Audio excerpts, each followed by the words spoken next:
BFM Business présente Tech & Co, le grand live du numérique avec Frédéric Simotel.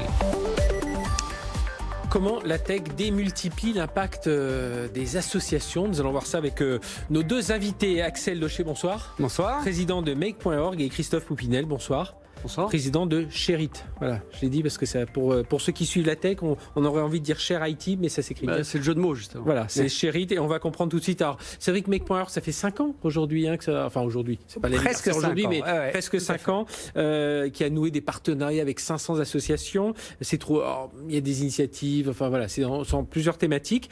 Et là, rappelez-nous, Axel, en 2 mots, le principe de Make.org et puis ce que je disais, en quoi la tech, elle vient jouer un impact, elle démultiplie un peu le rôle, la vision, la perception des associations. Nous, sur des grands thèmes d'intérêt général, qui vont des violences faites aux femmes à l'environnement, en passant par 9 autres thèmes, on fait collaborer ces plus de 500 associations, chacune spécialisée dans leur domaine, pour concevoir des actions d'intérêt général, mais décisives, celles qui vraiment changent la donne. Et ce qu'on a réalisé, c'est que sur une 50aine d'actions qu'on est en train de mettre en œuvre, il y en a plus de 40%, dont la tech, le fait d'apporter, de faire rencontrer une association et vraiment ce que la tech permet, change la donne de l'impact. Et donc c'est pour ça que c'est vraiment là où se démultiplie la puissance des associations sur quasiment tous les thèmes. Je pourrais vous citer plein d'exemples. On va voir un exemple là très concret, mais comment c'est tech? C'est quoi? C'est plus de communication? C'est parce qu'on en parle plus sur les réseaux sociaux? Enfin voilà, qu'est-ce qui fait? Qu'est-ce qu'on met derrière ce mot tech? Non, alors ce qu'on met derrière le tech, c'est rarement un objet tech en tant que tel. Il y a parfois des objets connectés, mais c'est surtout la capacité de changer de dimension les relations qu'il peut y avoir entre une association et leurs différents publics et de faire rentrer l'association finalement au cœur des gens dont elle s'occupe. Et c'est ça qui fait qu'une même association peut adresser peut-être 10 fois plus de problèmes et avec les mêmes équipes. Donc c'est vraiment la nouvelle frontière. Alors justement, c'est ce que vous avez mis en place, Christophe Poupinel, c'est avec, vous l'avez inventé, Sherit. Alors expliquez-nous un peu, c'est une société de services, vous aidez aux projets digitaux, enfin voilà, expliquez-nous ça. Alors Sherit, c'est une asso, pas une société de services, mais je comprends pourquoi vous utilisez le mot. En fait, on est une ESN, donc le ESN c'est le nouveau mot à la mode pour dire SS2I, et on code gratuitement pour des assos. Donc en gros, on va parler de l'exemple qui nous a réunis avec Axel, qui est Mémo de vie. Mais vous avez beaucoup d'exemples. Vous aidez ces assos. Trouver une idée, et nous derrière on l'a codé. Donc on est une ESN gratuitement. Alors comment est-ce qu'on arrive à travailler gratuitement pour les assos?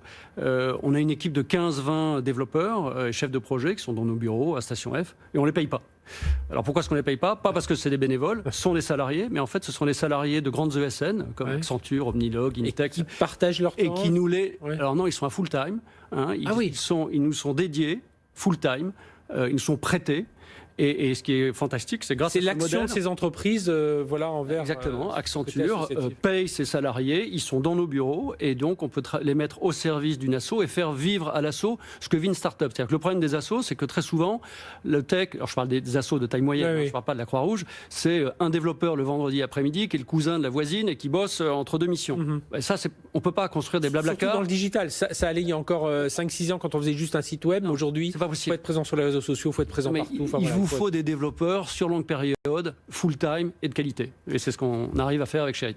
Alors vous êtes retrouvés tous les deux sur un projet, ça a démarré comment, Axel? Donc le projet s'appelle effectivement Mémo de vie, on va le voir, c'est conçu en partenariat avec l'association France Victimes. Exactement. C'est parti de là?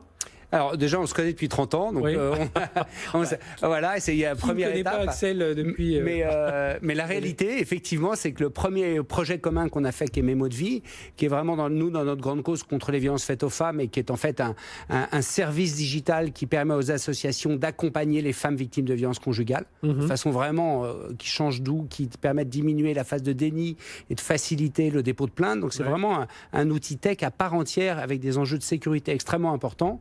Et nous, on ne savait pas comment le faire. Donc le partenariat avec Sherit, il est devenu extrêmement naturel. C'était le moyen de mettre en œuvre. Donc au début, c'est avec France Victimes. Voilà, des discussions. On a conçu avec les associations et France Victimes. Et vraiment, là, c'était France Victimes qui a été rapidement le porteur, et d'ailleurs celui qui va recevoir, qui va garder maintenant cet asset, mais celui qui l'a rendu possible, c'est Sherit.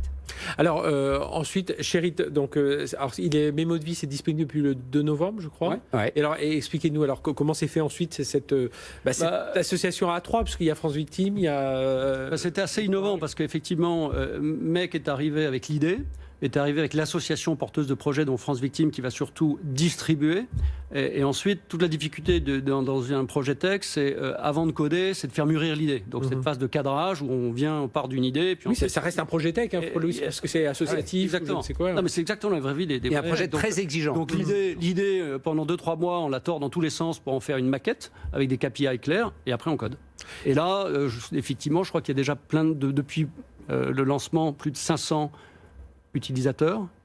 C'est à la fois une bonne et une mauvaise nouvelle parce que. Oui, mais ça veut dire que les utilisateurs, enfin là pour parler mémo de vie, ces utilisateurs, évidemment malheureusement, comme vous le dites, des femmes agressées, mais il peut y avoir aussi des magistrats. Enfin voilà, est-ce qu'il peut y avoir d'autres populations les utilisateurs principaux de mémo de vie, ce sont des femmes victimes de violences conjugales qui utilisent le service pour enregistrer les violences qu'elles subissent et se faire aider et faciliter le dépôt de plainte. Ce qui s'est passé de magique à travers ce projet-là, c'est que immédiatement, au moment du lancement, Éric Dupond-Moretti a dit mais je souhaite que les magistrats utilisent mémo de vie et s'en prévalent potentiellement comme des éléments constitutifs de preuve. On a le ministère de l'Intérieur qui a dit je souhaite que les policiers s'en saisissent et facilitent la mise à disposition des femmes victimes. Donc ça devient un produit systémique. Et vraiment, c'est ça qui est important. Ouais. En fait, oui, pardon. Parce que moi, j'avais une question, et je trouve que c'est intéressant dans ce projet Mémo de vie, et de la façon dont vous l'avez fait chez Sherit, c'est vous n'avez pas juste dématérialisé. Aujourd'hui, quand on parle de transformation numérique, on a des gens qui nous disent j'ai dématérialisé des processus que je faisais en physique, je les ai mis en numérique, je caricature un peu, ça y est, je suis dans la transformation numérique. Et vous, c'est pas ce que vous avez fait. Vous êtes allé chercher vraiment une façon différente de cette approche voilà, c'est pas juste la plainte, on l'a numérisé, vous cliquez là, vous avez 3 points. En fait, il y a vraiment toute une recherche. Le constat, c'est qu'une femme victime de violence met à peu près 2 ans, en moyenne 2 ans, à aller voir un commissariat de police. Et le jour où elle arrive, elle a très peu de preuves. Elle a un œil au beurre noir si c'est arrivé la veille. Et donc, tout l'enjeu, c'est de réduire ce délai de 2 ans et de constituer des preuves pour que, si possible, après 1 an, vous puissiez arriver avec des vidéos, des photos. Et donc, on avait besoin de créer un outil. En fait, c'est un site internet sécurisé qui ne laisse pas de traces, sur lequel les femmes... C'est important de le rappeler, oui. Sur lequel les femmes peuvent enregistrer ce qu'elles subissent. Et vous espérez aider ces 20 000 femmes chaque année, c'est ça, si je... En fait, le projet peut aller beaucoup plus loin que ça, parce que le nombre de femmes victimes de violences conjugales, il est plutôt de l'ordre de plus de 200 000. Après, c'est comment est-ce qu'on met à disposition ce système, et c'est là où on a au lancement, toutes les associations féministes étaient là, c'est à la disposition de toutes les associations d'aide, et maintenant, et c'est ça qui est nouveau, et non seulement de la justice et du ministère de l'Intérieur, pour faciliter la mise à disposition de cet outil pour les femmes. Et puis, important, c'est de faciliter. C'est un des mots cruciaux dans votre association entre MEC, entre Sherit et puis entre l'association France Victime. C'est ce côté. Là, en l'occurrence, ce produit n'aurait pas existé sans la tech, ce produit n'aurait pas existé sans Sherit, et ce produit n'aurait pas existé sans la manière dont on l'a conçu. Donc, c'est dans ces nouveaux écosystèmes qui sont un mixte privé-associatif, qui sont mixte avec un écosystème assez large, que se crée la nouvelle frontière de l'impact. Et c'est ce qu'on fait. Oui, et important d'avoir des professionnels. Je pense que vraiment, lorsque vous dites la quinzaine de personnes qui bossent pour vous, c'est des ingénieurs, développeurs. Voilà, c'est pas. Si on élargit un peu le débat, le sujet, c'est que les assos jouent un rôle absolument colossal dans la vie quotidienne, dans les grands enjeux de société, que ne peuvent pas adresser les entreprises. Le business ne peut pas tout. Et les assos ont un accès très compliqué à la tech. Quand on est une start-up, recruter un développeur, c'est compliqué. Quand on est une asso de taille moyenne, c'est quasiment impossible.